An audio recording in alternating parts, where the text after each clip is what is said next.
here's my question about Senate Democrats. Maybe you can answer this, but they all supported Barack Obama during the campaign when he said, "I want to close Gitmo."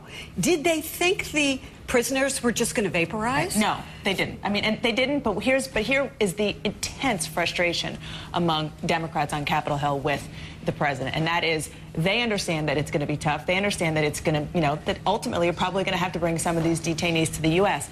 But the idea that he basically left them hanging in the political wind by asking for money, forcing a debate in Congress without having a plan, and letting Republicans, roll right over them, that is why they're frustrated. It's part of him trying to do too much at once. It's about the process. Well, it's a really tough job, too, when you think about it. I mean, this president ran on this, but at the other hand, when you sit down in the Oval Office and they start bringing those eyes-only reports by your desk, and you're looking at who's actually locked up, somebody's telling you this is a motley crew. So what are we going to do? He's a constitutional law professor, so he's going to approach it with reasonableness and balance. The third question, though, is timing. And that's the critical question for everybody in the country. Chief Justice Rehnquist used to say, you have to worry about the times you're in, the national security threat to the country, before you start relaxing or tightening civil liberties. That's what's going on here. But there's a public education component to this. And this is about this. Excuse me for interrupting, but what about our backyard? Exactly. That's the public education component to this. Exactly. And this is what President Obama excels at, which is the public education. And somehow, in all of the work that they've got going, the health care, energy, Supreme Court nominee, economics, somehow they kind of missed this one. Right. Well, but they can change the subject, too. The Supreme Court will change the subject, and then we'll be talking about something completely different. But the Republicans now have a good issue. They do have a good issue. They have an issue. The court nomination will buy him some time, though, I suspect. Let's move on to another big controversy on Capitol Hill, and that is, what did Speaker Pelosi know, and when did she know it, about waterboarding or enhanced interrogation techniques? Last week, a number of Republicans, grassroots conservative leaders, and the former Speaker, the Republican Speaker of the House, Newt Gingrich, said she needs to go. She has so confused this and convoluted this and accused the CIA of misleading Congress that she needs to step down. Well, today, listen to Newt Gingrich. He's changed his tune a bit.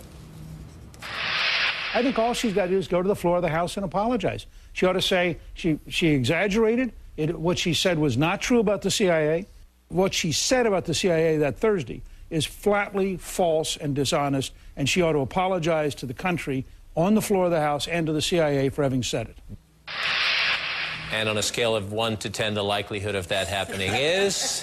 I think it's not even on the scale. Negatives. I mean, because look, I think what's interesting in terms of the dynamic inside the Republican Party is that last week, right here, John Boehner, the Republican leader in the House, really sidestepped the idea of actually investigating Nancy Pelosi. By the end of the week, after that man, Newt Gingrich, pushed and pushed and pushed, House Republicans basically reversed themselves and decided to have this vote.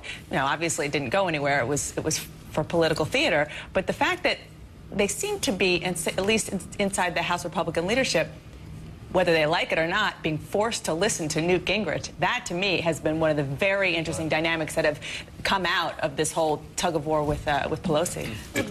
Go ahead. The last thing Republicans want is for Nancy Pelosi to go. She's become a terrific target for them. Their game plan was always not to attack Barack Obama directly because he's really popular, but to attack Nancy Pelosi and Harry Reid. And guess what? She just played into their game plan. So they don't want Newt Gingrich calling for her to leave. They really don't. And the former speaker's credibility is also a question here. We know that he has been famous for the kind of language that gets everybody excited. We also know that he quickly gets accused of partisan politics. Do they want this to go to the pure issue of partisan politics among people out in the country, or do they want to keep it on the issues of facts and analysis?